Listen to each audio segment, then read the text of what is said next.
Do you have thoughts of what your role will be in this organization for the foreseeable future? I think I'll be a vocal guy in the room. I think I'm going to have to be. I think as we go here, we may get a little bit younger in the next year or so. I think the room's going to need, not just me, but some of our older guys have to step up and kind of fill that void. What it feels like to play in the playoffs, it's a different feeling, it's a different atmosphere, and I hope we can get there one day.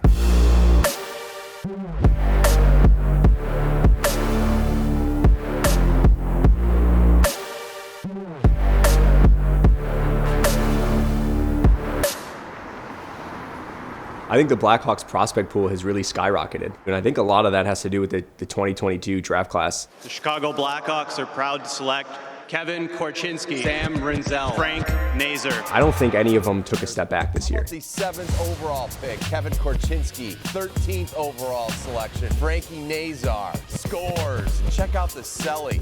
As fans, when you watch the Hawks and you see wins and losses, it may not be as exciting, but for us, we have a good pool of players that have the potential to be our core group going forward. It provides a lot of excitement and optimism. When the Blackhawks were winning Stanley Cups and when they were going for it, it was easy for them to give up their future assets and try to fast track the prospects in their system. So a lot of young kids really struggled with being rushed to the NHL, and I think Kyle Davidson and his staff, they've definitely prioritized patience, and we're gonna do this the right way, even if the right way is gonna take a while and it could be frustrating for fans. Kyle's very cognizant of the potential risk of bringing a guy up too early, putting him in the big atmosphere and bubble that is the NHL. The longer you take them to get to the NHL, the better. And you're obviously back on the ice now, and that's got to feel good. Yeah, it feels so good. Yeah. We want to make sure our guys aren't just trying to survive when they get here, that they're able to thrive.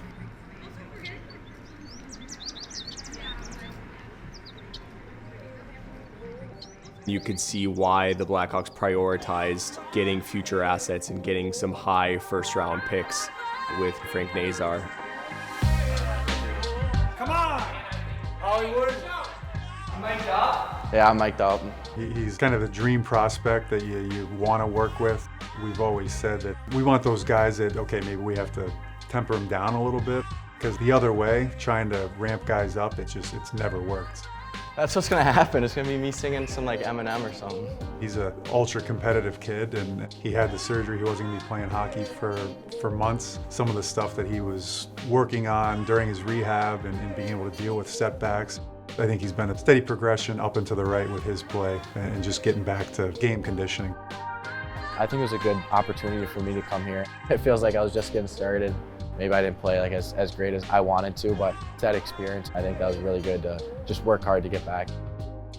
He is very dedicated to what he wants, and he is one of those people that, like, if he puts his mind to something, it's gonna happen, and we just kind of follow along. All done, Joe. All done, right? Yeah. I'm really excited to get back next season and just going day by day and just getting better. I got a lot that I need to prove.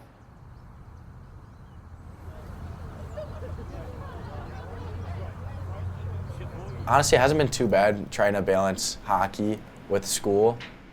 I've had a pretty easy time adjusting to the classes and the lectures, just putting in the work. It ended up working out for me, and I thought I did a really good job with that. Hey, you're a little late. I know. Well, this was like when I was hurt and when you could go when back. I was coming back, yeah. Just counting the days. This is way more stuff than I thought I had. I know that. What? I agree.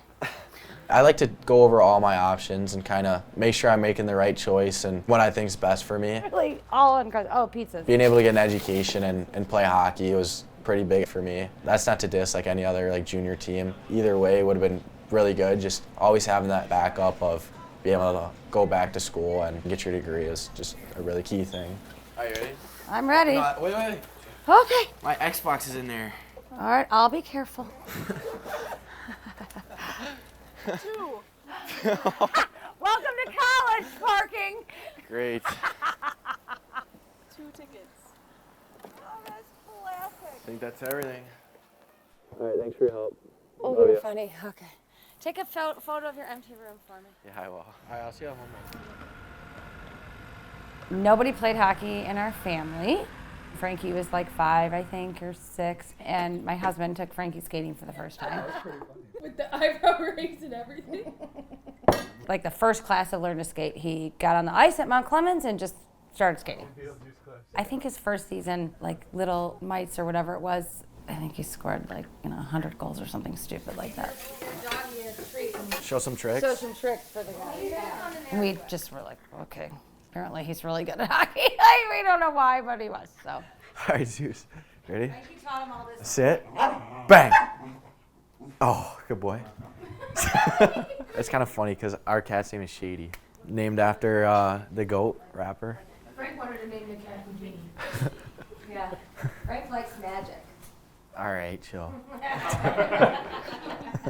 It's a little messy down here. All right, so this blanket my mom and my billet mom made for me. They were able to put together all the jerseys and just shirts that I used to wear. So the Little Wolves up here was like the first time I ever played hockey up at Mount Clemens Ice Arena up here in Michigan. One of the years I played for the Michigan Ice Hawks, and our logo is literally like the Chicago Blackhawks logo.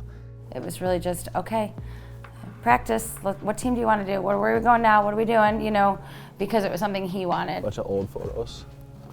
This year, honestly, was when I realized like I loved hockey so much. This was like my first year playing on a real team, and I ended up just like scoring a ton of goals and just making a ton of friends. And for me, it wasn't really about like a job or anything like that. It was more just like having fun and doing what I love.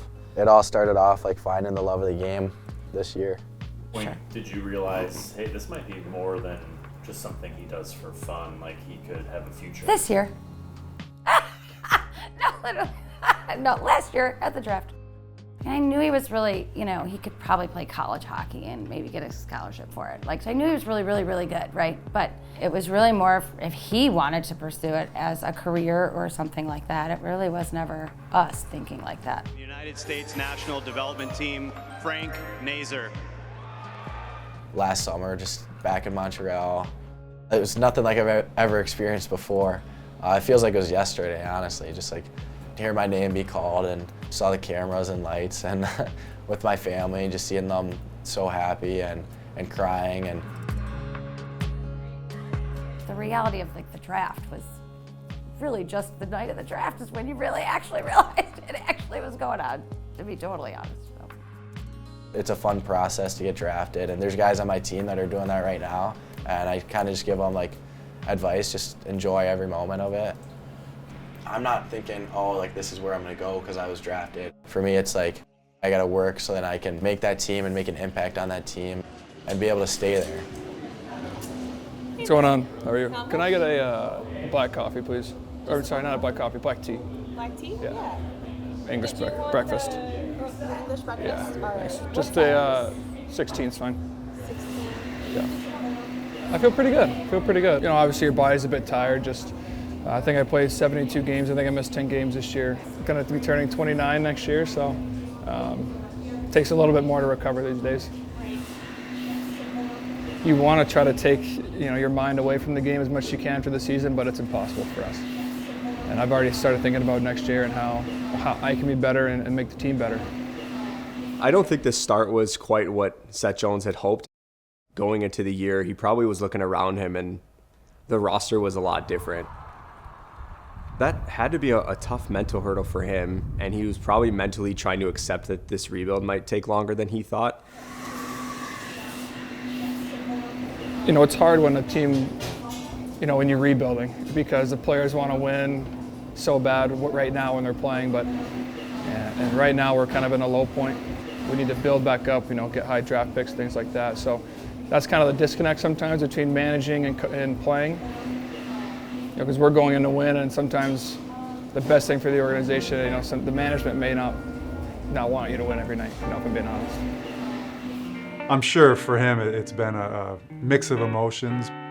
He's a competitive guy, a professional. He's going to go about his business, continue to perform at the highest level. A guy like Kaiser coming in, Vlasic, these young players, the impact and positive influence he can be on them, the more he can do that, the quicker this rebuild may come to fruition. You know, we're probably going to be a little bit younger next year, and we're going to have some more guys that I think, you know, I can really show the way, whether it's in practice, off-ice workouts, just the little things every day. Kyle, Norm, Jeff, they've done a tremendous job of defining our identity going forward. So we're able to take that identity that we're hoping to get to and really stress that with our prospects. This is how you're going to be expected to play when you become Hawks, so why not start now? I think Seth can probably relate specifically to Kevin Korchinski because he was also a top draft pick, but I also think they can really complement each other in that way.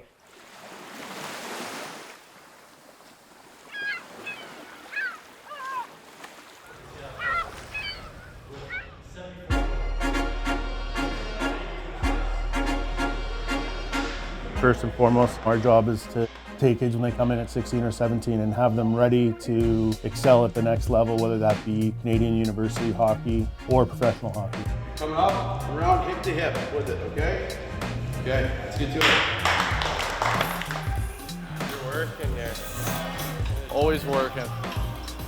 NHL teams want guys that are going on long playoff runs. They want winners. They want guys that are racking up that type of experience. So, you know, those 3 Blackhawks guys are certainly in that mold. Kev is. No. Big bad Kev. You know, we play an NHL type schedule. They work out like NHL players. They skate. They have training. They're working every day to get better to achieve their dream of playing in the NHL. Yeah, we're doing a scavenger hunt. These guys kind of bond together. They face the journey and all the things that come along with it together, and they grow as a team because of it. Thank you so much. Have a great day. That was a cute dog. We did this last year, our scavenger hunt. We do it yearly, and we got Pixie, me, Crank, and Al, and we're starting off, and we got 3 hours to go, so we'll get buzzing here, though. They're living away from home. They're living with billets, families that take care of them. So I think that's a unique thing that helps make our team close. Awesome. Thank you very much. This is the winning team.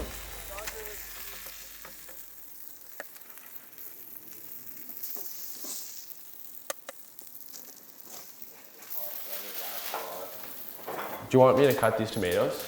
Please. Okay. That was today, was it light? Yeah, it was easy. It's not easy, I guess, it's just lighter, so we play tomorrow. I guess, yeah, should be. Yeah. This is usually at dinner time. This is where we usually connect, figure out, you know, how things are going, what's going on the next day, and what's happening at the rink. Connect. Yeah. What's the latest? What songs Kevin's learning to play on the guitar? Yeah. No, we're definitely gonna make it play for the cameras now. Yeah. Awesome. Thank you for supper. Awesome. I guess we can throw Hawks game too on.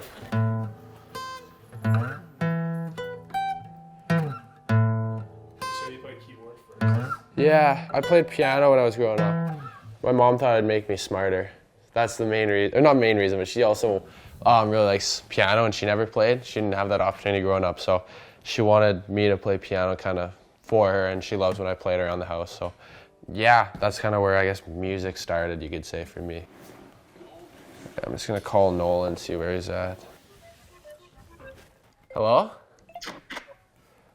Is Dach there yet? No, I haven't even made yet. We're just here. We finished supper, so whenever you're ready, come over.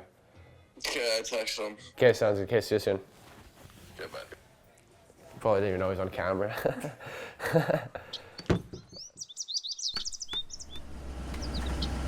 Yeah, it's a little bit different out here, a little bit bigger city too. Kind of used to my family coming to most games.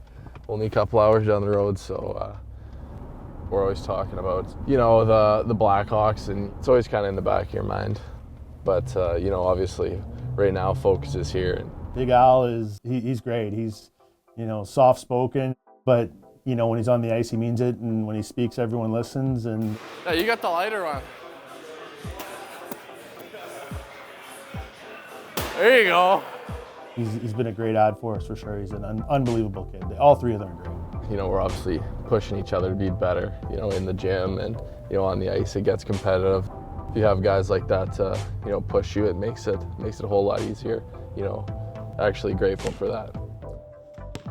Every time I score on Dach, wow.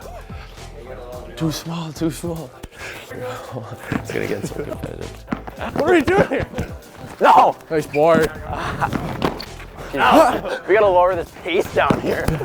Me and Dach used to go at it back in the day in our rivalry there, PA and Saskatoon, but you know, it's nice to join Kev out here, and we got a pretty sweet team. Yeah, it really helps when you have guys like Dach or Allan here on your team. You don't really want to play against them, you want to be playing with them, so it's good. Yeah. What you guys said. Yeah. No, that's straight ball. All right. We play a lot of games, you know, on the road, you know, traveling a lot, so that's something that you got to get used to as, you know, you move up and go into pro hockey and stuff like that. You know, I guess that's the only thing we got to do here, so. Oh! Plans.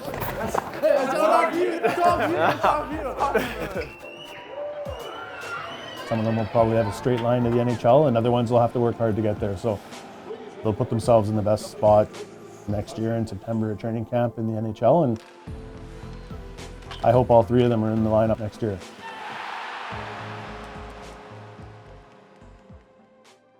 No matter what, they're going to get a really high-end player in this year's draft, especially when you're picking anywhere in the top 5. You're going to get an impact-type player that will probably be a cornerstone to build around, especially in a deep draft like this. Especially as this rebuild continues, like 11 draft picks this year, the pool is getting a lot bigger. Kyle, Mike, his staff have done a great job of identifying those guys that have that passion for the game, that competitive spirit.